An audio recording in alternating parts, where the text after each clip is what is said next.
Abandoned structures hold the secrets of America's past. A southern farmstead of unparalleled cruelty. A lot of bad things happen here. And here we are today in the 21st century, still finding out about this hidden history. A project to tame nature, built by the enemy's hands. My father obviously took a lot of pride in his work, and I think all the people out here took a lot of pride in the work that they were doing because they understood why they were doing it. And a factory which helped to build a new world. This was the heart of all that happened in American industry and mass production. Scattered across the United States are abandoned structures and those who know their stories. These forgotten ruins reveal the past of this land and its people. These are the secrets of hidden America.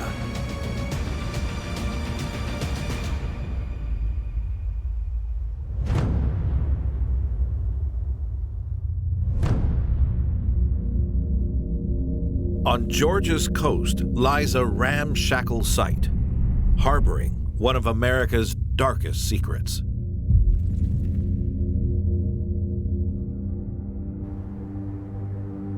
The Sea Islands are a really beautiful area just off the coast of Georgia. On one of these islands, there's miles of empty fields and what looks like irrigation ditches in this strange settlement. It's probably what a lot of people picture when they picture an old Southern house. It looks like a farmhouse. It's made of clapboard. It's weathered. While nature has reclaimed much of the site, some buildings remain intact. What's curious is there appear to be structures from different eras here. So you have an old brick chimney in front of a more modern construction. This place is huge, nearly 1,500 acres in total. There looked like there were fields where people worked, and you have to wonder, what stories could they tell? Today in the 21st century, I stand here as a descendant.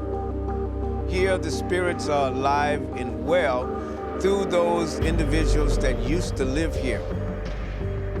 The interior of the main house gives some clues to what might have happened here. Inside the house seems to be beautifully appointed and richly timbered.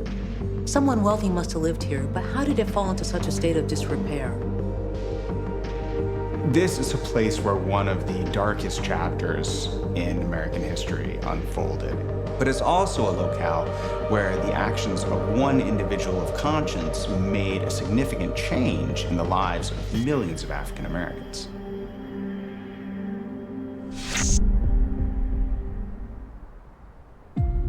Local Mayor Griffin Lotson's family worked these fields, and he still feels the history in his bones. It's darker than 7 nights. Get something ghostly of the past.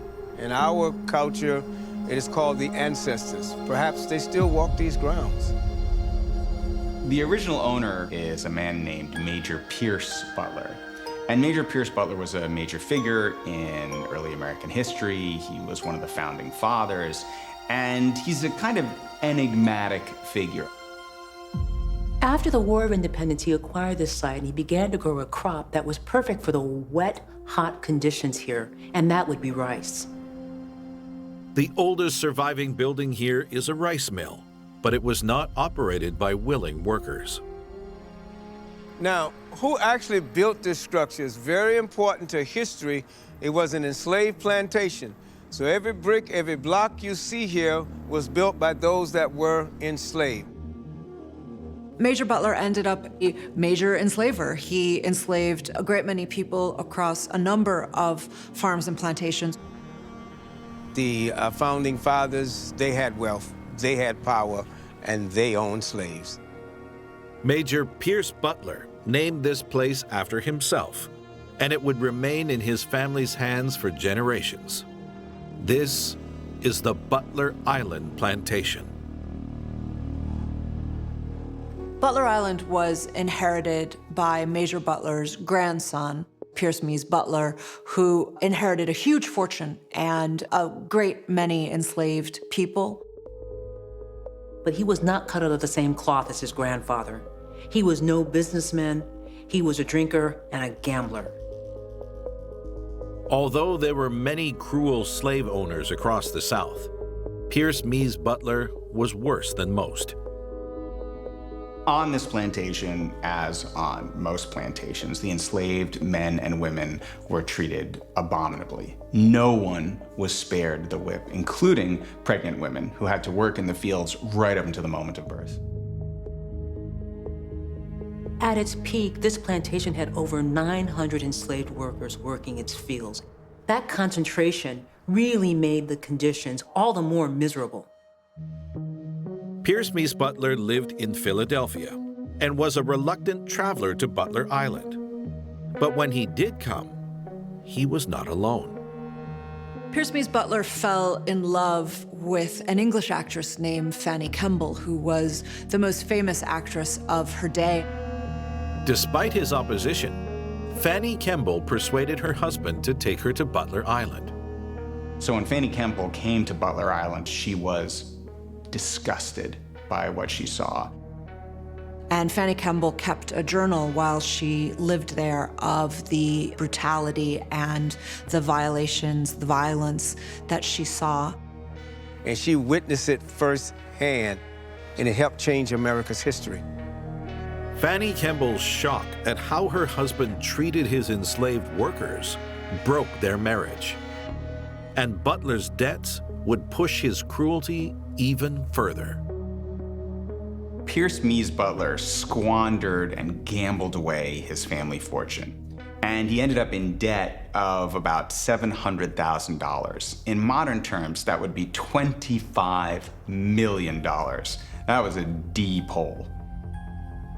So he had to make a decision, and his obvious decision was, I would sell some of my enslaved individuals to see if I can get out of debt.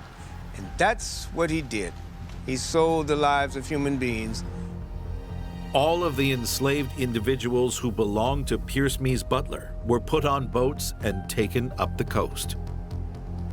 In March of 1859, on the eve of the Civil War, the largest sale of human beings in American history happened on a racetrack in Savannah, Georgia.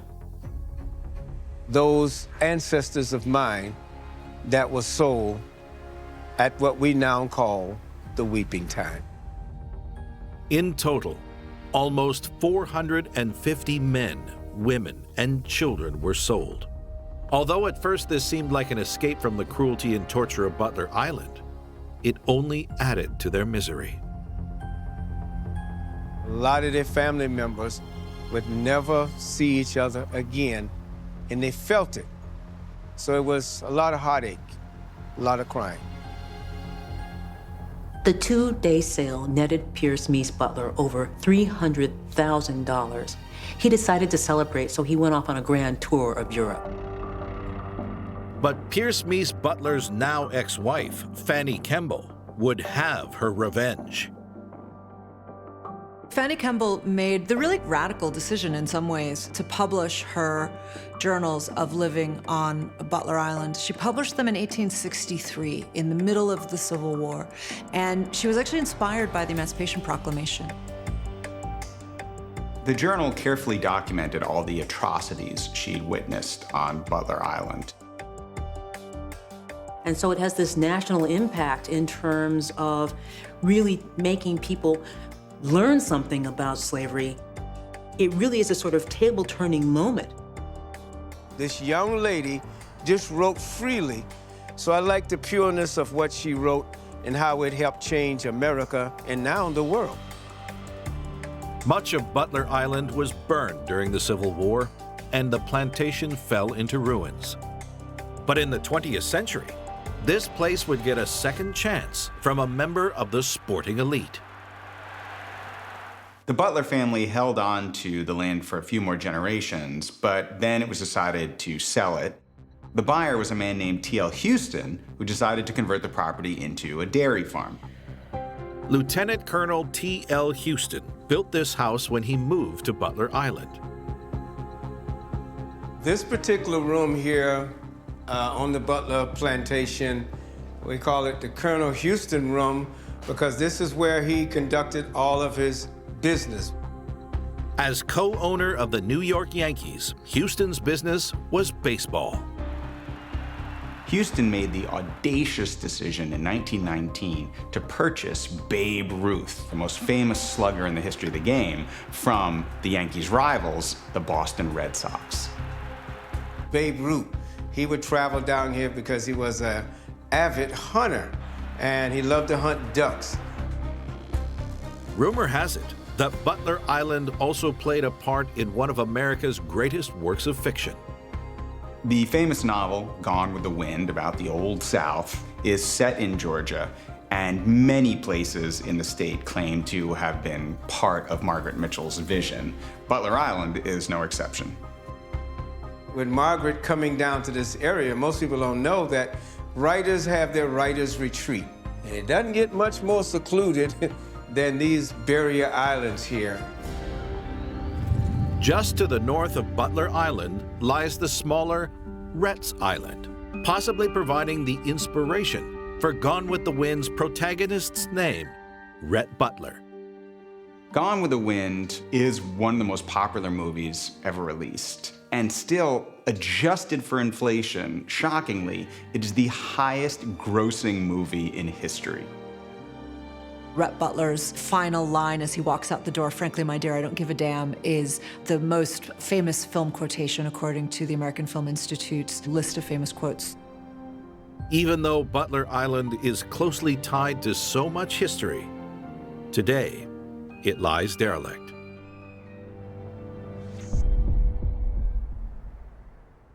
Over 160 years after the end of slavery, the future of Butler Island is uncertain. Unfortunately, the state of Georgia voted almost 100% to sell the property, sell it for $1 to a distillery. So a lot of courageous people got involved. Myself and many other volunteers from a lot of other distant groups said, we need to save it. History is history. You cannot change it. It is what it is. So let's embrace it. Let's tell the stories for generations to come. Some we need to repeat, and some we need to never do again.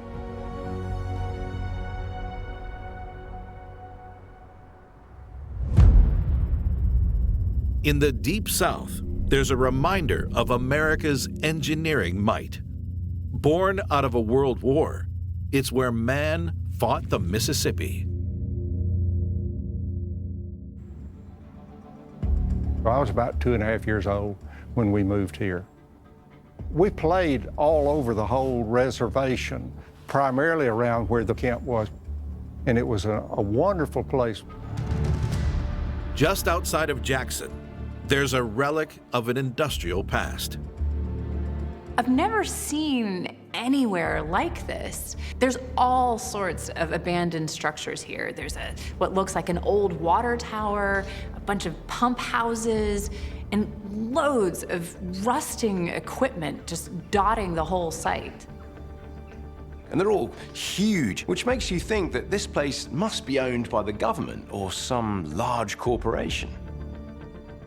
Amongst the battered buildings and corroded pipework, one feature stands out.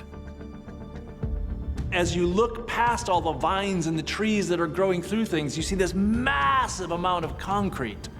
What strikes me is that it doesn't look like a building, it doesn't look like a parking lot, it just looks weird. Looking at the contours of these concrete slabs, it almost looks like a giant map. This is the U.S. really scrunched down and walkable. You can walk from Baton Rouge to Louisville in a matter of hours. Despite being built by the enemy, this site once saved the lives of thousands of Americans. People that worked here referred to this as the eighth wonder of the world.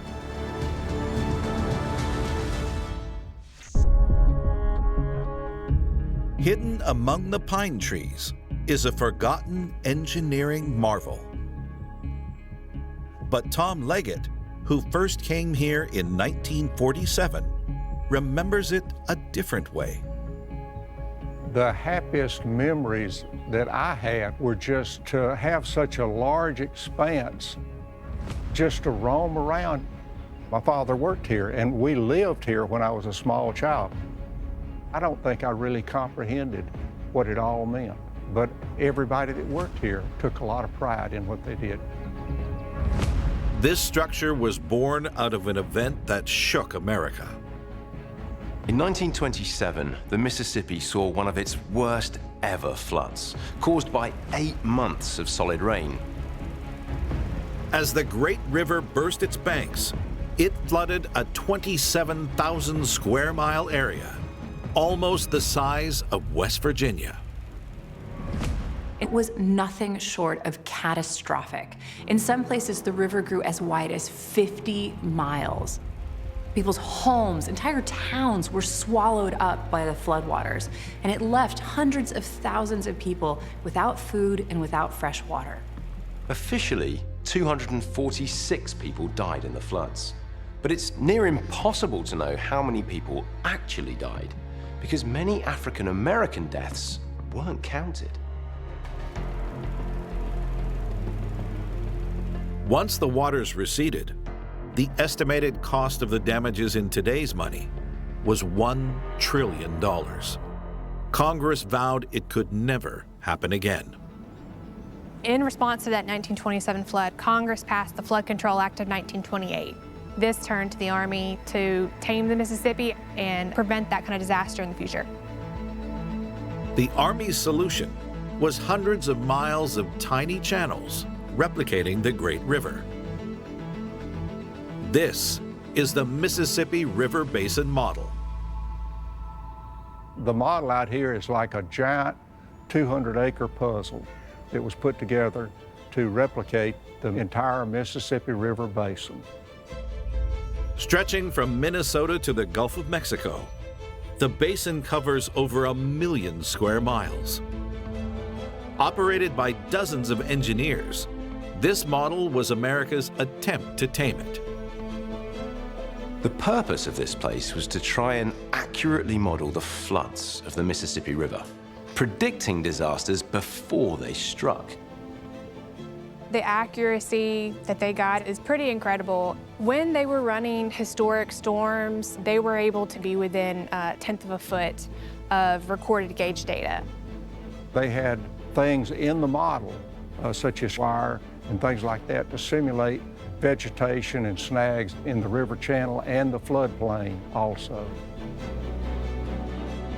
But construction of the model didn't begin for well over a decade. With the Mississippi flowing through 10 states, there were disagreements about how to fund it. And when the model was finally green-lit, America was at war. It was 1942, World War II is ongoing, so a lot of what would have been the labor force was no longer in the area. To fight this battle against Old Man River, an unusual army was recruited. America and its allies had just defeated the Nazis in North Africa. Now, during this campaign, they captured thousands of German POWs. Now, they all needed to be held somewhere, and ideally, put to work. This was the perfect project for the prisoners because the Geneva Convention said you couldn't use prisoners to build military equipment that would aid in the war. But here was sort of the next best thing. It was aiding in sort of a civilian war against the weather. A plan was hatched to move thousands of POWs to Mississippi. So a prison camp was built just 2 miles north of the model. Camp Clinton housed just over 3,000 POWs. Many of them had been hand-picked to work on this model because of their backgrounds in construction and engineering. My father told me that they were extremely industrious and innovative. They were doing very technical things, and in fact, a lot of the heavy equipment was turned over to the Germans to operate. Normally, you wouldn't have prisoners operating bulldozers and drag lines, but they did here. But soon, construction would grind to a halt, as on May 8, 1945, the world celebrated Nazi Germany's surrender. At the end of World War II, the prisoners left, so there was a period of time there really, was, I guess, not a lot going on. When American workers returned from the war, construction of the model resumed. Thousands of concrete slabs were meticulously placed, representing 41% of the continental United States. The slabs were constructed in a large hangar-type facility that was located here. And then the slabs were brought out and set in place with a drag line, and they used screw jacks to level the slabs up and then grouted them in. But before the model could be completed, disaster struck. In 1952, a part of the Mississippi River system threatened to burst its banks in Nebraska, causing catastrophic floods. Fortunately, this was a part of the model that had already been constructed. So 24-hour tests were kicked into gear, water was run through this thing at a massive rate, all sorts of data was collected, all sorts of predictions were made. And that information was fed back to engineers in Nebraska. Data such as flood heights and where the levees could fail was collected. The Nebraska floods proved the Mississippi River Basin model was a huge success. It's predicted that during these floods alone, the model prevented $65 million worth of damage. 14 years later, the entire Mississippi River Basin model was completed. 1 day's worth of real-world information could be collected in just 5 minutes. What we're seeing over here in what looks like a bridge, actually it would have had a cylinder on top and a probe underneath that would read the water elevation. In total, 79 full-scale simulations are run, saving countless lives and millions of dollars in damages. But soon, the model would play a leading role in its own downfall. The completed model was only operational for less than a decade. In 1971, operations came to an abrupt halt when the model was given what would be its final job. Computer and mathematical models were being devised, but we didn't know if they actually matched what happened. So those models were tested against this place, and when they matched up, it was decided that the concrete could be put to bed. With the rise of the computer age, the model fell into disrepair.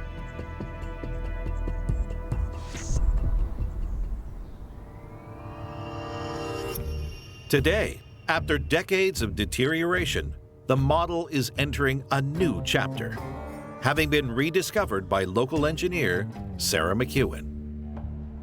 I grew up the child of two engineers. I kind of didn't have a choice but to become an engineer. And when I came out here, my initial thought was, man, this could be such a cool site for school children here locally to visit. In 2016, Sarah and a group of colleagues set up an organization called the Friends of the Mississippi River Basin Model. This organization is trying to raise money to restore the site, turn it into a park and an education center. But until funds are raised, they're left doing all they can to maintain the model in its current state. We hold monthly cleanup days. It's important to keep this alive because this is the largest scale model in the world. The Mississippi River is really the lifeblood of the U.S. And how this river grows and flows and connects us all is a really important story to tell.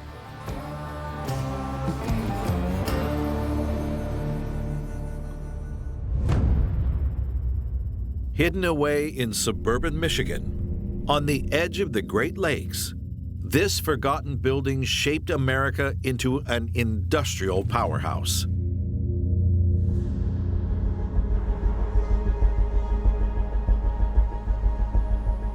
Certainly there's no one in this area that doesn't know the history of the company that used to be in this building.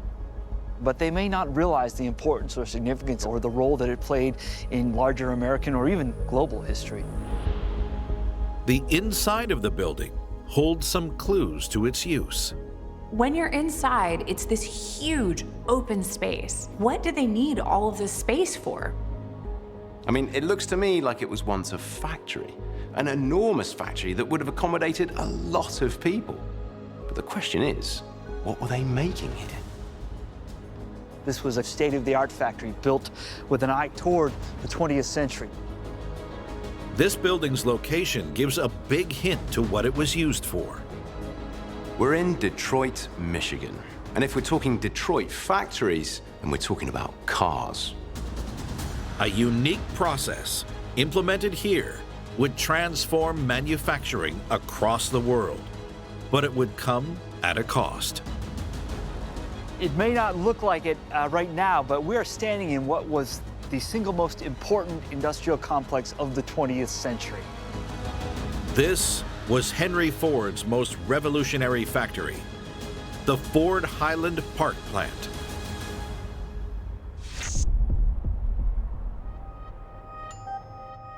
Matt Anderson, curator at the Henry Ford Museum, knows plenty about Ford and his motors, but has never stepped foot inside this factory. We're now a century removed from the glory days of this plant, if you will, but still, walking through here, you get a sense of something immense, something important having happened inside this structure. None of this would have been possible without one engineering prodigy. Almost from birth, certainly from a very young age, Henry Ford was captivated and fascinated by machinery. Ford left his family farm at the age of 16 to move to Detroit and become an engineer. The Ford Motor Company was founded in 1903, and in 1908, they produced their game-changing vehicle, the Model T. And it was here, at Highland Park, where this vehicle would roll out onto the road. Henry Ford wanted to create a car for the masses, so it needed to be durable, safe, but also cheap. Ford realized if a quality car could be built and priced affordably enough, he could tap middle-class Americans and working-class Americans. But Henry Ford wanted a new style of factory. And so, in 1909, plans were drawn up for the Highland Park plant. Highland Park gave Henry Ford a chance to design the plant from the ground up with the space that he needed. This factory opened in 1910 and started churning out Model Ts straight away. The larger space meant that Ford could bring more of the manufacturing process in-house, increasing efficiency. But Ford knew that he could do more. If we could turn back the clock and come here 100 years ago, we can imagine what we might have seen. Rails on the ground guiding chassis for Model T automobiles as they move through the plant. Ford was influenced by the meatpacking facilities in Chicago. They had been using moving conveyors to move an animal carcass through the plant, and we might think of those as disassembly lines where they're taking parts from the animal apart, and then it comes out in the end as a processed food product. Henry Ford is credited as being the first to implement this revolutionary process, the moving assembly line. But his concept would almost cause a revolt among his workers.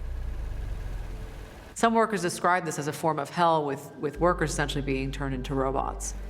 The worker day lasted about 9 hours, and the pay daily was only about $2.34, which even at that time was quite challenging.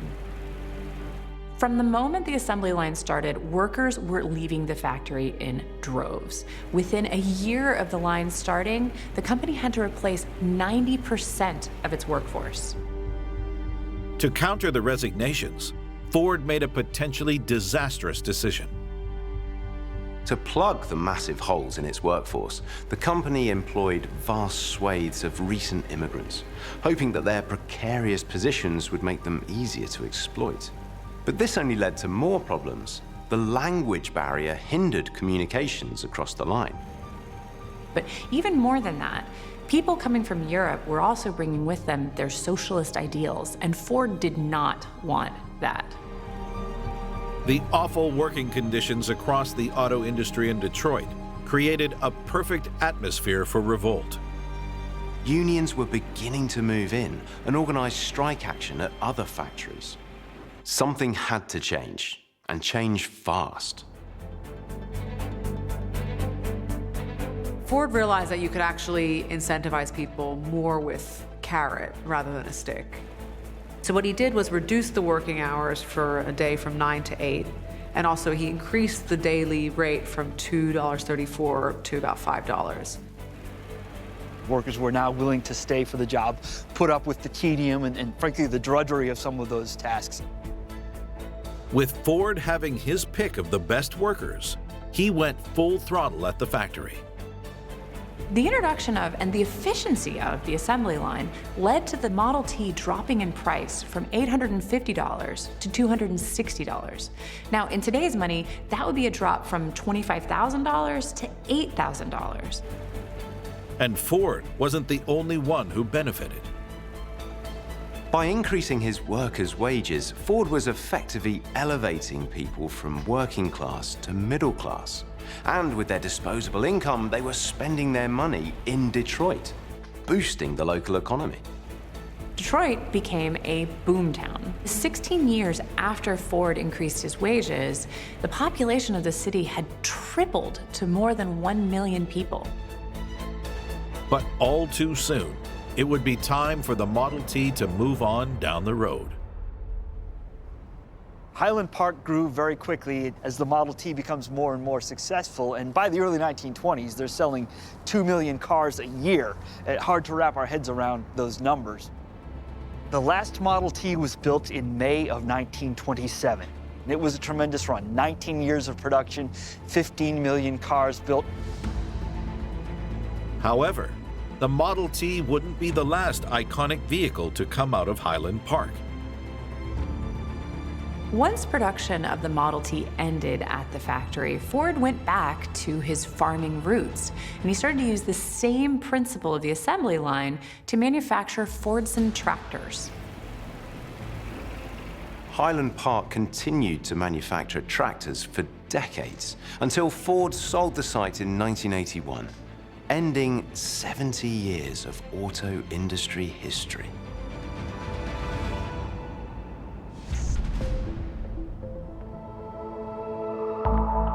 The Highland Park plant has been sitting dormant for over 40 years, with buildings being raised bit by bit. I think one of the great strengths of Highland Park 100 years ago is one of its great weaknesses today.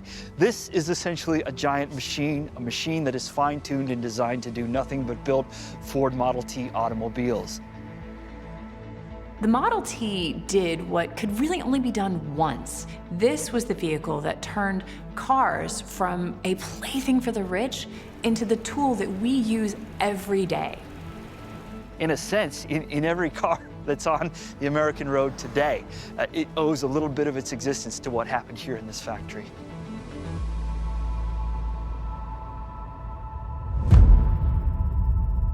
On the outskirts of Glendale, in greater Los Angeles, lies a collection of buildings which sustain the spirits of some of show business's leading ladies.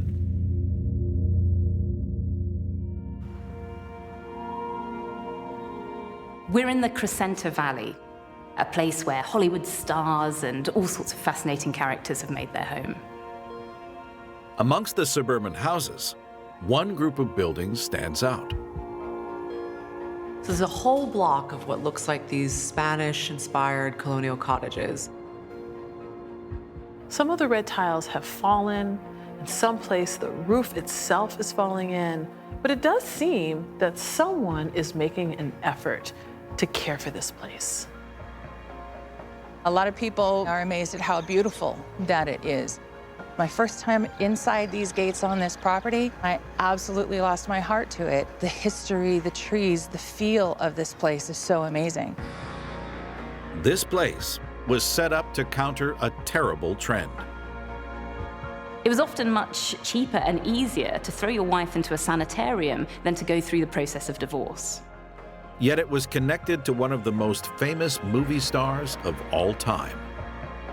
The most infamous resident was a woman by the name of Gladys Pearl Ely, and her daughter paid for her care.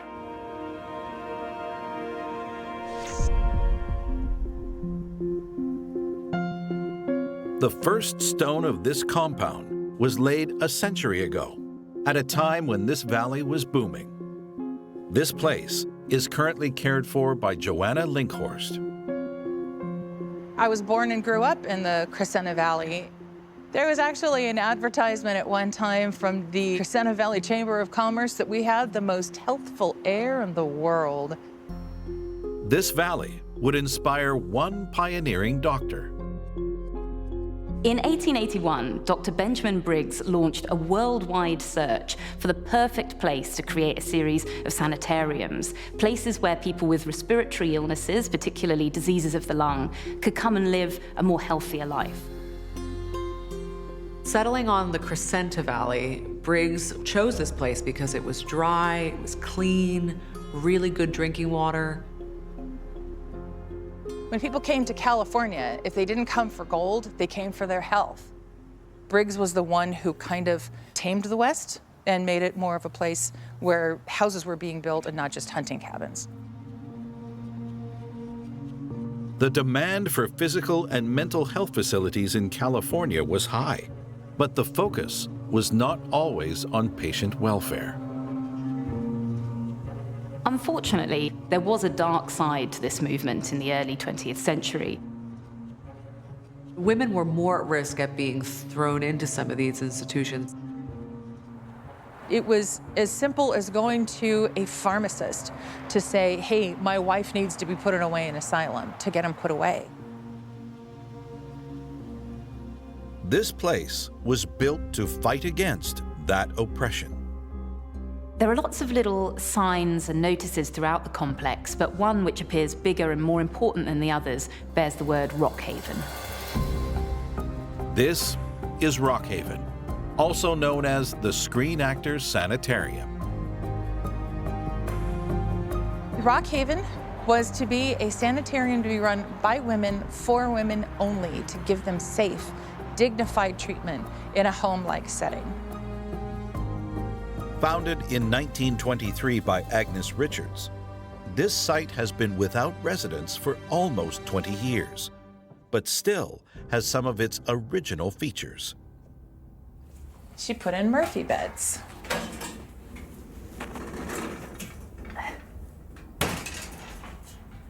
One of my favorite things is this is brand new to me. I'd never seen a Murphy bed before this one. And a lot of people come in and say, yeah, my grandma's got one of those.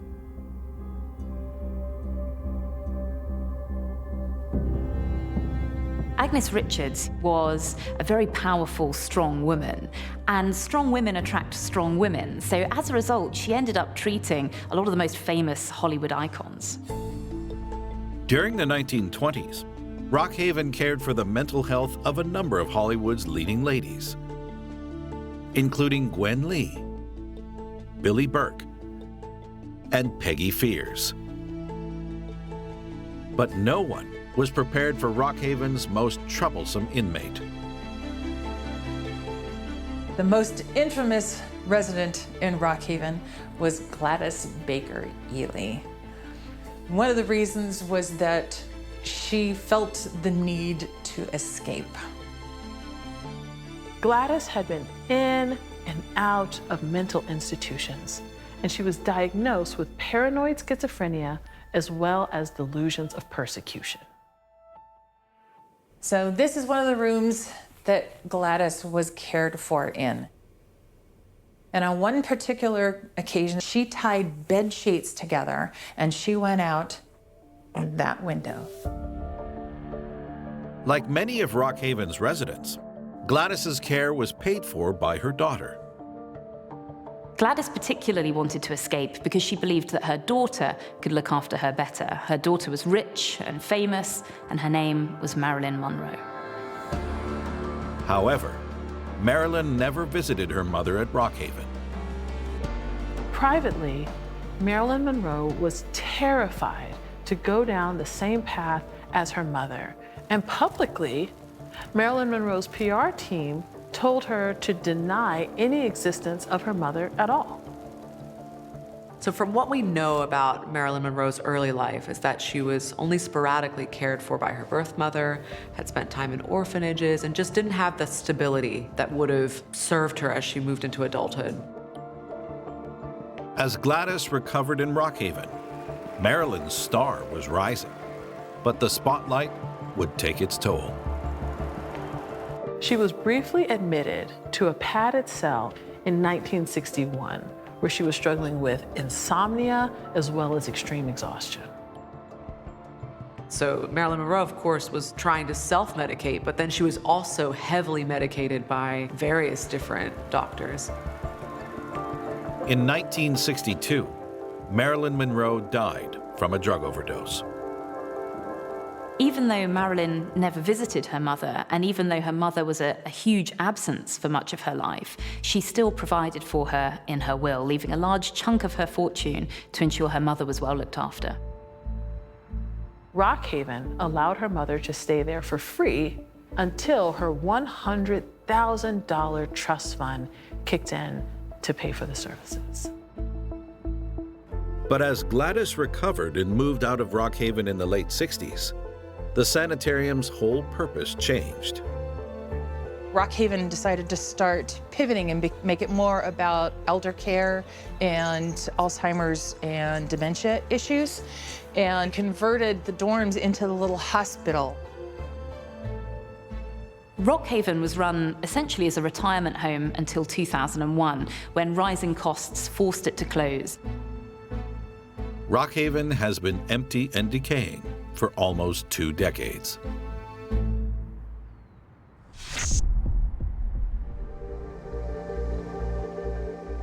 Today, the future for Rockhaven is still unclear.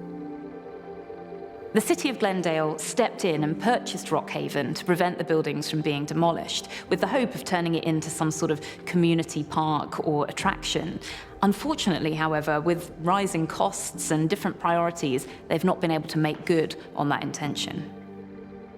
The city of Glendale declared Rockhaven as surplus property in a state of arrested decay. This is not just what they were calling surplus property. This is our history, and it should be open to everybody. Businesses can come in that I think should have to do with wellness, that have to do with women's businesses, that have to do with benefiting the community.